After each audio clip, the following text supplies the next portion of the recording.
तो आज इस वीडियो में हम एनएफओ रिव्यू करने वाले हैं सैमको म्यूचुअल फंड्स के सैमको लार्ज कैप फंड के बारे में। तो ये एक ओपन एंडेड इक्विटी प्रकार की स्कीम है जो कि इन्वेस्टमेंट करने वाली है लार्ज कैप स्टॉक्स में। तो ये एनएफओ ओपन हुआ है 5 मार्च 2025 को, क्लोज होने वाला है 19 मार्च 2025 को, और ये स्कीम कंटिन्यूस परचेस के लिए रीओपन होगी 31 मार्च 2025 को।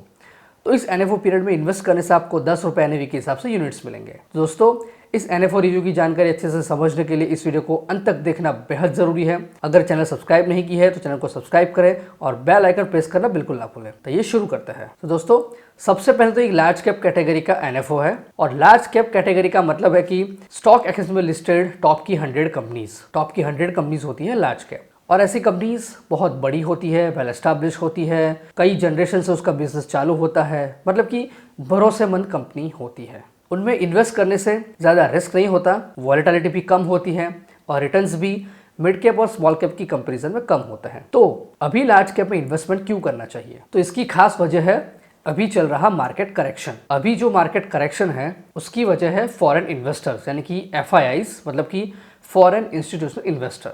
2024 में FIIs ने करीब 3 लाख करोड़ जितने रुपए इंडियन स्टॉक मार्केट में से निकाला है, और उसमें से बहुत सारा हिस्सा लार्ज कैप स्टॉक्स का है। तो ये FIIs जब भी वापस रिटर्न आएंगे तो लार्ज कैप में ही वापस रिटर्न आने की पूरी संभावना है, और जब वो रिटर्न आएंगे तो अभी जो लार्ज कैप स्टॉक्स हमें डिस्काउंट रेट में मिल रहे हैं उसमें रिकवरी होगी और काफ़ी अच्छा बाउंस बैक देखने को मिल सकता है। तो इसलिए अभी डिस्काउंट प्राइस में लार्ज कैप मिल रहा है, इसीलिए हमें लार्ज कैप में इन्वेस्टमेंट करना चाहिए। और इस एनएफओ का बेंचमार्क इंडेक्स है निफ्टी 100 टोटल रिटर्न इंडेक्स, मतलब कि नेशनल स्टॉक एक्सचेंज में लिस्टेड टॉप की 100 कंपनीज में से ही इस एनएफओ में इन्वेस्टमेंट होने वाला है। तो उसके सेक्टर रिप्रेजेंटेशन की बात करें तो इसमें फाइनेंशियल सर्विसेज का वेटेज है 34.37, उसके बाद IT, oil and gas and consumer fuels, फिर फास्ट मूविंग कंज्यूमर गुड्स।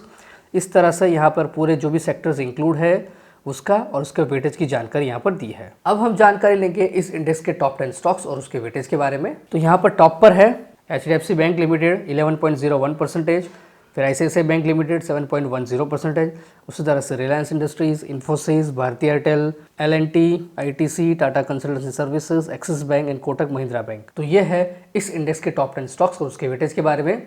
अब हम जानकारी लेंगे इस इंडेक्स के परफॉर्मेंस के बारे में। तो इस इंडेक्स का पिछले 1 साल का टोटल रिटर्न है करीब 1%, पिछले 5 साल का टोटल रिटर्न है 16.01%, और सिंस इंसेप्शन यानी कि करीब 22 साल का रिटर्न है 16.68%। तो मतलब कि ये इंडेक्स लंबे समय में काफ़ी अच्छा रिटर्न दे सकता है। तो अगर आप भी इस एनएफओ में, इस इंडेक्स में इन्वेस्टमेंट करेंगे तो कुछ इसी प्रकार का रिटर्न मिलने की पूरी संभावना है। तो आगे बढ़ेंगे हमारे एनएफओ में। तो एसेट एलोकेशन के बारे में बात करेंगे तो यहाँ पर 80 से लेकर 100% तक का इन्वेस्टमेंट हो सकता है लार्ज कैप स्टॉक्स में, 20% तक का इन्वेस्टमेंट हो सकता है अदर इक्विटीज में और debt and money market instruments में, और 10% तक का इन्वेस्टमेंट हो सकता है units of REITs and equities में। अगर आप इस एनएफओ में इन्वेस्टमेंट करना चाहते हैं तो मिनिमम एप्लीकेशन अमाउंट है 5,000 रुपये और 1 रुपये के मल्टीपल्स में। एडिशनल परचेज आप कर सकते हैं 500 रुपये और 1 रुपये के मल्टीपल्स में, और SIP भी आप 500 रुपये से शुरू कर सकते हैं। तो इस एनएफओ में SIP, STP, SLP भी सारी फैसिलिटीज अवेलेबल है। प्लान एंड ऑप्शन की बात करें तो डायरेक्ट एंड रेगुलर दोनों ही प्लान अवेलेबल है, लेकिन ऑप्शन में सिर्फ ग्रोथ ऑप्शन अवेलेबल है।